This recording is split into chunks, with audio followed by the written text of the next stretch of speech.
Today we're going to be doing intermediate. I'm going to show you traditional grip and I'm going to show you hand. This is Clayton Skinner. Welcome to another episode of Beyond the Beat. Hello there. My name is Clayton Skinner and this is Beyond the Beat. In this episode I'm going to teach you how to use a metronome. So you're probably thinking to yourself, I don't need to watch a video that teaches me how to use a metronome. I can follow a metronome. Well, in some ways you might be right.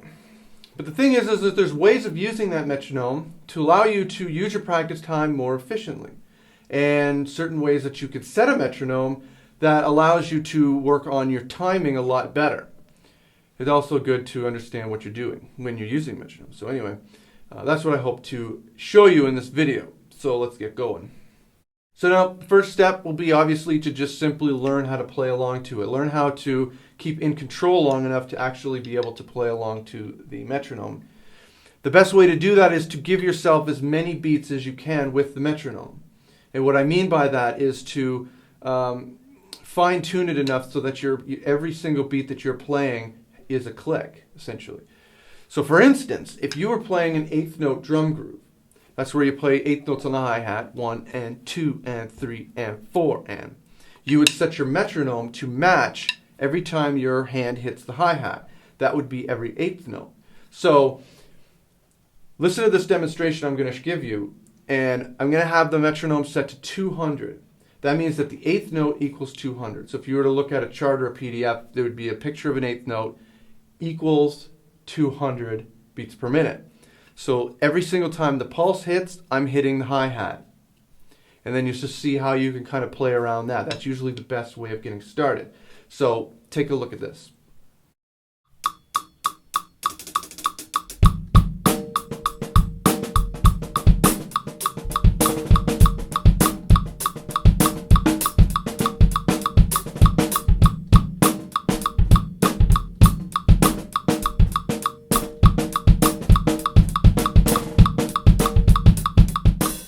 So watching me play that, it might seem easy, and it might seem easy for you to do that, to actually play along with the eighth note. The thing is you don't always want to do that. You want to try and thin out the amount of notes that the metronome gives you so that you're able to focus more on your time and your tempo. You don't really learn as much by sticking with the eighth note. Plus, you can't do that anyway. If you're playing a shuffle, the eighth notes will interfere with the so you have to thin it out. And what I mean by thinning it out is just simply removing the note in between it. So rather than playing the metronome to the eighth note, you set it to the quarter note, which essentially is cutting it directly in half. So this example will be me playing it. I'll be playing similar situation, similar pattern that I was doing in the last one. But it will be, the metronome will be set to the quarter note. So it'll be set to 100. Quarter note equals 100. So take a listen to this one.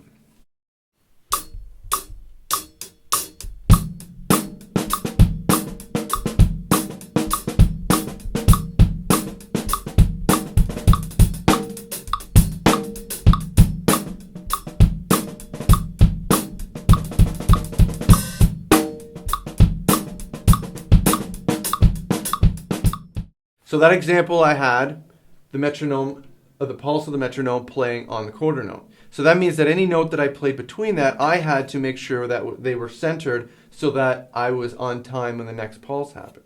And that's how you get better with the metronome. That's how you get better with your timing as well. We use the metronome to make sure that we're on time so that when we practice on time, we play on time. So you can go even further from there by removing half. So you're actually playing half notes. So you're cutting that 100 again into 50. So now we're playing the same pattern, the same similar like beat structure, only it's now set to a half note. So that's what this example will give you. It'll basically set to 1, 3, 1, 3, 1, 3, 1, 3. So give a listen to this example and try to follow along with the metronome.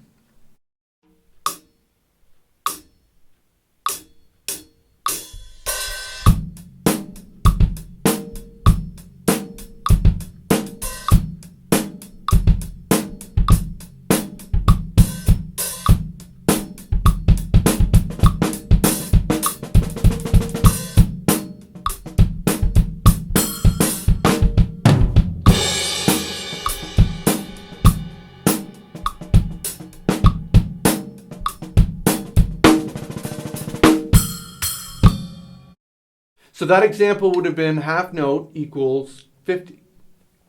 You could obviously take it further than that. You could remove make it a whole note and set the metronome to 25 and still play that same tempo all the way through. That's probably the most difficult, and I'm not going to give you an example of that. But that would be the ultimate practice in making sure that you're keeping perfect tempo, because that way you have to make up every single beat between that pulse, between that one. You have to do all of that, and it's really challenging. So if you want to take it that far, go right ahead. I'm not going to stop you. I can't stop you. So a lot of the stuff I just showed you is actually sort of the old school way of using a metronome, where you have a basic metronome that only has a pulse, and you can change the pulse. You have to actually increase the number to make it go faster or slower. But modern day metronomes now, you actually can set to a specific tempo, and if you wanted to add an eighth note value to it, you just turn the eighth note up, turn the 16th note up, or whatever. For example, here is the metronome that I use. It's an app for my iPad. It's called Subdivide, and it actually allows you to do that. It allows you to turn up the eighth note, the 16th note, or you can remove everything, so you're just down to a basic. And I mean, it's pretty simple. Just start it up here. So basically, whatever you have the number set at, that's your quarter note. So, for instance, it's playing the whole note in the quarter note, so you see the pulse happening on number 1. And then what you want to do is, if you want to remove the quarter note, you just remove the quarter note, and it only gives you beat 1. If you want the eighth note, you add the eighth note, and see it gives you a different tone between the quarter notes. Basically your eighth note. You got to add your 16th note, same thing. It adds a different tone between all of them, so it gives you all of your 16th notes. I mean, this is just an example. I mean, some of them get even more detailed than this. How's that for a product plug? I'm not even endorsed by them. Hint. But anyway, yeah, there's dozens of metronome programs. I'm obviously not going to run you through all of them, but I mean, that's a pretty sweet one. It's called Subdivide. And yeah. That makes basically everything that I just showed you completely moot, but whatever. It's good to know. Well, that's all for this episode. I hope you enjoyed it. Make sure you check out more Beyond the Beat episodes at the Clayton Skinner page on YouTube. Make sure you check out ClaytonSkinner.com. If you want to get a hold of me, you can get a hold of me either place. Hope you enjoyed the video, like I said, and I'll see you next time.